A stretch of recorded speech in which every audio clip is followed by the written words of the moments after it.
নন্দিনী একটা আইডিয়া এসছে, সেটা হচ্ছে ছেলের তো আজকে নাইট ডিউটি, ও তো সকালে আগে ফিরবে না। আজকে খাওয়ার পরে আমি আর তুমি ওই আশীর্বাদের একটা লিস্ট তৈরি করে ফেলবো, বুঝলে? এই দই মিষ্টি, তারপর কার জন্য কী কাপড় টাপড় নিয়ে যেতে হবে, এসব আর কি। না, মিনিদিও জয়েন করতে পারে যদি ঘুম না পায়। আর ঘুমিয়ে পড়লে চলবে? ভাইয়ের বিয়ে বলে কথা।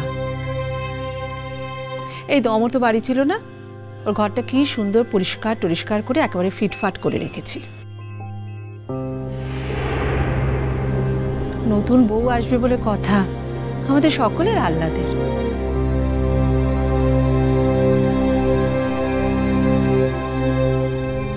না, আমি বলছিলাম তার কারণ হচ্ছে ছেলে থাকলে তো আমি ভালো করে কথা বলতে পারি না, কালি চোখ পাকায়, প্রাণ খুলে একটু কথা বলতে দেবে না, বলো তো? আজকে সেই সুযোগটা পাওয়া গেছে।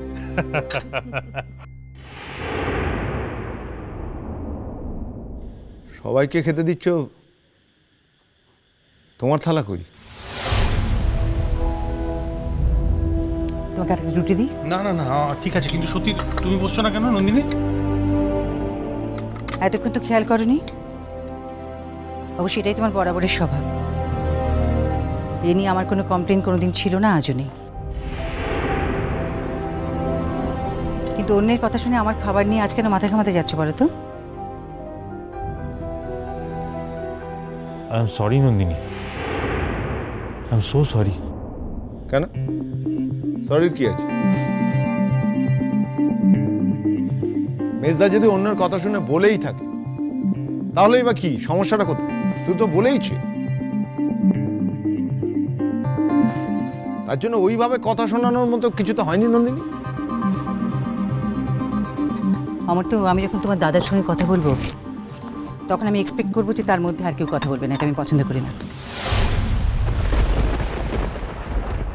আচ্ছা, এই সামান্য ব্যাপারে কেন এইভাবে রিয়াক্ট করছো নন্দিনী? কি হয়েছে তোমার? নন্দিনীর মেজাজটা তো কতদিন ধরেই একটু খারাপ যাচ্ছে। এই তো কালই দেখো, অমর তোর বইয়ের জন্য মাইমা যে গয়নাগুলো রেখে গিয়েছিলেন সেগুলো তো দিয়ে দিল। এমনকি ওর আশীর্বাদে মাইমা যেগুলো দিয়েছিলেন সেগুলোও দিয়ে দিল। কিসে যে এত রাগ বুঝি না, মন করে কথা বললেই তো হয় বাবা। মায়ের দেওয়া গয়নাগুলো তুমি ফিরিয়ে দিয়েছো নন্দিনী? ফিরিয়ে দিন, অমর তোর বইয়ের কাছে রাখতে দিয়েছি সব। এতদিন তো দায়িত্ব নিয়ে আমি আগলে রেখেছিলাম। ওই প্রসঙ্গটা এখন বাদ দাও নন্দিনী, কথায় কথা উঠবে, ছেড়ে দাও। কি কথা ওঠার আছে আমি তো কিছু বুঝতে পারছি না। কিছু ভুল বলেছি কি? তোমার এখন ঠিক ভুল বোঝার মতো মনের অবস্থা কি আছে নাকি নন্দিনী? কেন তোমার এই কথা কেন মনে হচ্ছে অমর তো যে ঠিক ভুল বোঝার মতন মনের অবস্থা আমার নেই? কি হলো, উত্তর দাও। না না, চুপ করে আছো কেন? উত্তর তোমাকে দিতেই হবে অমর, তো বলো কেন বললি কথাটা? আচ্ছা, কি হচ্ছে নন্দিনী, কি হচ্ছে এসব? ছি ছি ছি ছি ছি ছি, একটা শুভ কাজের আগে কি অশান্তি হচ্ছে এগুলো?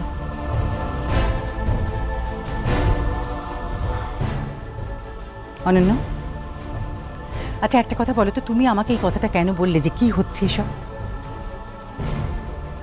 আর কাউকে তো বললে না। আচ্ছা আমি কি একা বলেছি? ইনফ্যাক্ট অন্য কেউই তো কথাটা শুরু করেছিল।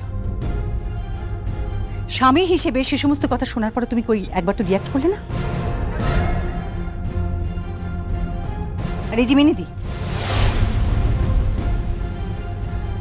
শোনো, তুমি কি করে দুম করে বলে দিলে কথাটা যে একটা শুভ কাজের আগে কি অশান্তি? আমি অশান্তি করেছি নাকি তোমার মনে হচ্ছে যে অমর তোর বউ আসছে বলে আমার হিংসে হচ্ছে? কোনটা? নন্দিনী, নন্দিনী প্লিজ এভাবে কথা বলো না তুমি। দেখো, মায়ের অবর্তমানে তো তুমি সংসারটাকে ধরে রেখেছো। আমার এই কাজ পাগল ভাইটা, ওকে ওকে সবসময় চোখে চোখে রেখেছো তুমি। কখনো কোনো অসুবিধা হতে দাওনি। এই আত্মীয় স্বজন অভ্যাগত যারা এসছে সকলকে তুমি। আমি তোমাদের কারোর জন্য কিচ্ছু করিনি অনন্য, কিচ্ছু করিনি। প্লিজ থামো এবার। অনেক কথা হয়েছে, এবার আমি যা জিজ্ঞেস করছি তার উত্তর দাও। তুমি আমাদের সঙ্গে খেতে বসবে কি বসবে না?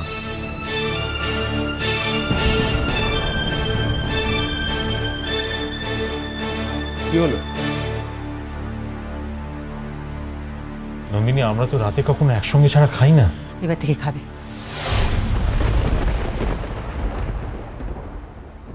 তার মানে তুমি আমাদের সঙ্গে একসঙ্গে খাবে না, তাই তো? যদি তাই হয় তাহলে কি করবে তুমি? না খেয়ে থাকবে কতদিন?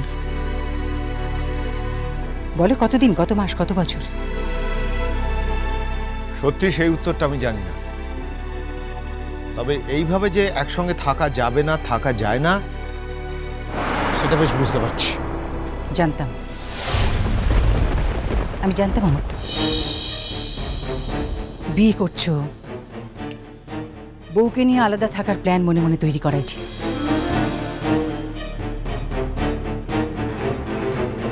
এবার সেটা শুধু এক্সিকিউট করতে চাইছো, মানে এক্সিকিউট করবে, তাই তো? না না, এ বাড়ি ছেড়ে অন্য কোথাও যেতে আমি তোমাকে কিছুতেই দেবো না। আমার তো দরকার হলে আমি অন্য বাড়ি চলে যাব। এটা তোমার বাবার বাড়ি, আমার জন্য তুমি কেন বাড়ি ছাড়তে যাবে বলো? নন্দিনী, আচ্ছা এসব কি বলছো তুমি, বলো তো? হ্যাঁ,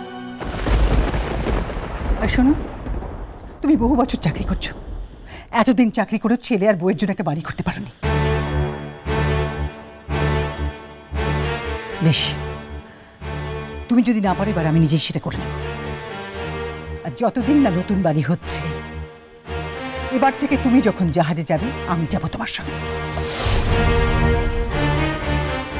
ঠিক আছে ঠিক আছে, বেশ বেশ, যখন হবে তখন হবে, এখন তো যাওয়া হচ্ছে না। ভাই এটা কি? হ্যাঁ, খাবার ছেড়ে উঠে এসেছিস? যা, আয় আয়, খাবি আয়। নন্দিনী লক্ষ্মী মা আমার, আমরা সবাই খেতে বসেছি, আয় খাবি আয়। মেনে দি তোমার ভাইকে বসাও, আমাকে বলে কোনো লাভ হবে? নন্দিনী, তুমি কি আশীর্বাদের ব্যাপারেও? থাকছি না, আমাকে ছেড়ে তোমাদের ভাবতে হবে। নন্দিনী, নন্দিনী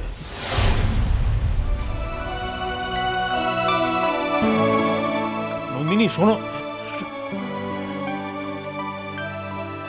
কি হয়েছে বলতো নন্দিনী? ও এরকম করছে কেন? আমি তো কিছু বুঝতে পারছি না ভাই। তুই তোর অনেক দিনের বন্ধু, ওর এত কাছের লোক, তুই কিছু বুঝতে পারছিস? আমি বুঝতে পেরেছি। পেরেছো মিনিদি? কি কি হয়েছে বলো তো? কি হয়েছে নন্দিনী? বুঝতে পেরেও সব কথা বলা যায় না ভাই, আমায় মাফ করিস।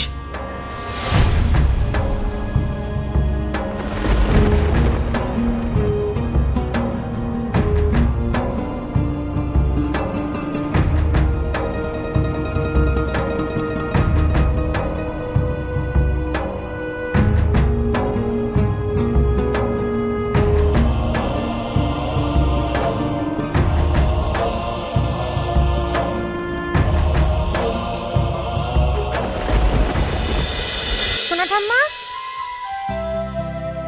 ও শোনো ঠাম্মা, ও শোনো ঠাম্মা, বলছি তুমি বলছিলে না রাঙা পিসির আশীর্বাদের জন্য তুমি কি সব নতুন ঢাকা ফাঁকা বার করে দেবে, তা দাও না এবেলা। আজকে সব করে রাখলে, ফিটফাট করে রাখলে ভালো হতো না? নতুনের কথা তো কিছু বলিনি, ওগুলো সব ওপরে রাখা আছে, অনুষ্ঠানের দিনে বার করা হয়। ও, তা তাই দাও। হবে খুন, গোটা দিনটাই তো পড়ে আছে, সাত সকালে ওগুলো পাতার কি দরকার? না, আমার আসলে এখন হাত খালি ছিল তাই বলছিলাম আর কি।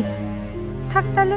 ও দি দি, শোনো না, ওই আশীর্বাদের সময় না ওই কি লাগে বলো তো, ওই ধান দুবা চন্দন ছাড়া আর কিছু লাগে না, তাই না? এতগুলো ছেলেপুলের বিয়ে দিলি, তুই কিছু জানিস না?